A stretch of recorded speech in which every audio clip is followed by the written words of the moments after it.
Hey everyone, it's your friendly Basingstoke dwelling travel blog Jamie here, and welcome to my channel. If you are a regular, welcome home. I love you. In today's vlog, I'll be exploring the differences and similarities between ocean and river cruising. Which is for you? Maybe both. After years of ocean cruising and over 50 cruises, I decided to try out river cruising, but I had some burning questions and concerns. Would I get bored? Am I the right demographic? Isn't it too expensive? What are all the extra costs? Will the cabins be too claustrophobic? As you might expect, ocean cruises and river cruises offer travellers very different experiences. While both involve seeing new destinations and being on the water, they vary significantly in terms of the ships, itineraries, ports, activities, dining, and overall ambiance.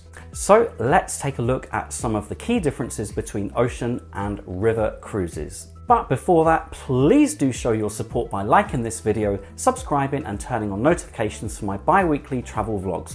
You can also find me on the usual platforms at Travel Blog Jamie, and I'm also now on Patreon with exclusive features and access. Alrighty, here we go. Ship size and capacity. Let's start with the obvious. Ocean cruise ships are increasingly massive, some holding over 6,000 passengers. Even mid-sized ships may have room for 2,000 to 3,000 guests. River cruise ships are much smaller, typically accommodating 100 to 200 passengers. The small size of river ships creates a more intimate atmosphere. You'll run into familiar faces and get to know fellow travellers and the crew. On an ocean cruise, it's easy to feel anonymous amongst thousands of other passengers. The pace and nature of river cruising does tend to attract more of an adult-only based clientele, although some families do opt for these also. Cabin size. Cabins on river ships are typically smaller than ocean cruise cabins. While ocean cabins start around 150 square feet, river cruise cabins can be as small as 120 to 140 square feet. Storage space is more limited, though the rooms are efficiently designed. However, you won't find any windowless interior cabins on river cruises, although cabins on the lower deck will have much smaller windows with the cabin itself below water level. Destinations and itineraries. The itineraries for ocean and river cruises vary greatly. Ocean cruises sail to ports all over the world. Unlike river cruises, ocean cruises also feature days at sea, where no port stops are made. These sea days allow time to enjoy all the onboard amenities between destinations. They also provide a nice contrast to busy days spent in port. River cruises explore the interior of countries, sailing along major waterways like the Danube, Rhine, Nile, or Amazon. Itineraries are regionally focused rather than spanning continents. The duration is typically 1 to 2 weeks. Common rivers visited include the Danube in Central Europe, Rhine in Western Europe, Mekong in Southeast Asia, and Nile in Egypt. It's also not uncommon for river cruises to stop at multiple ports a day. Whilst we're on the topic of cruising, you're not going to encounter high seas and movement synonymous with seasickness when cruising those rivers, unlike the deep blue sea. Ports and shore excursions. Due to their massive size, ocean cruise ships cannot access narrow waterways and rivers. They sail mainly to large coastal cities and must dock at commercial ports. River cruise ships have access to small towns and historic sites along inland waterways. In port, ocean cruise passengers rely on shore excursions via tender boats or coaches to explore destinations. River cruises can dock right in the heart of towns, allowing passengers to step off and walk around on their own. It's not uncommon for some or all excursions to be included in the fare on river cruises, depending on the operator. For example, on TUI, all walking tours are included in the fare, whereas for higher fare brands like Viking, you can expect a range of full excursions to be included in your fare. Onboard facilities. Ocean cruises offer far more onboard amenities like theatres, nightclubs, multiple swimming pools, and spas. River ships have limited facilities due to space constraints. Some river cruise ships have a small plunge pool on the upper deck. However, owing to the number of passengers on board, you will generally find the open deck on river cruise boats to have plenty of space and not ever feel crowded like a large ocean liner. you certainly won't have any trouble finding a sun lounger. Some river ships will also have small spa facilities, with the advantage being you'll be able to book the entire facility for yourself. We made good use of this facility on TUI river cruises. Entertainment. People used to the wide range of entertainment and large-scale productions of ocean cruise ships may naturally be concerned about a possible lack of entertainment on river cruises.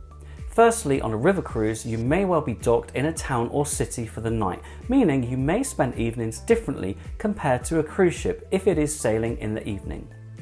However, even if you are in transit in the evening, a river cruise entertainment is naturally lower key and might involve a pianist, musician, or singer in the main lounge bar on board. In fact, many of the staff double up and perform a range of roles. For example, with TUI river cruises, our cruise director also performed as a vocalist some evenings. For daytime, and particularly if the boat is in transit, you can expect things like quizzes, yoga, and well-being classes. There is usually one main lounge bar and sometimes a smaller separate bar.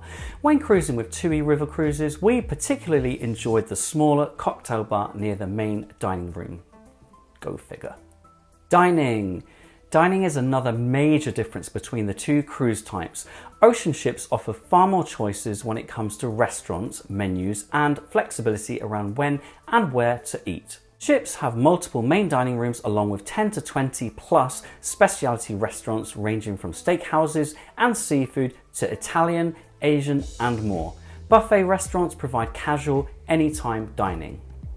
With limited space, river cruise ships have just one main dining room and maybe a small section offering a specialty menu. The dishes tend to focus regional dishes and ingredients. Dining times are scheduled with the dining room being open during set times. When on a river cruise with TUI, the dining room was suitably large that we never had to wait for a table and always had a choice where to sit, and the service and quality of food were greater than the typical ocean cruise, and the wait staff would soon come to remember you and your preferences. Ocean cruises typically levy surcharges for drinks with meals unless you have a package. River cruises include beer, wine and soft drinks with lunch and dinner. In summary, while both provide the joy of cruising, ocean and river voyages differ greatly in ship character, destinations, activities, service, travellers, dining and ambiance. Ocean cruises emphasize high energy, action, and endless entertainment with more spacious cabins and abundant onboard facilities. River cruises focus more on scenery, relaxation, and cultural immersion in destinations best seen from smaller ships on inland waterways. Your travel style and preferences will determine which type of cruise suits you better. If you're interested in river cruising, I've got you covered. Yep, I have 3 vlogs all about our experience with TUI, Onboard Skylar, sailing the Danube. All you need to do is search Travel Blog Jamie, TUI, Skylar, and as if by magic, they will appear before your very eyes. Enjoy! As always, thank you so much for watching. Please do drop any questions or comments in the space below. And don't forget to follow Travel Blog Jamie on Twitter, Instagram, Threads, YouTube, and Patreon. Woo! Blimey, that list is getting long, isn't it? Whew.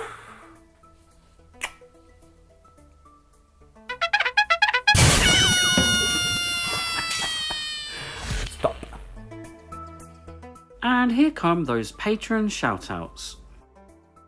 My thanks and appreciation to Gaynor, Mike, Sean, Alison, Matt, Stephanie, Alan, Melissa, Liz, Dave, Kelly, KM Cooper, Charles, Kevin, Lisa, and Liz. Thank you so much for your support.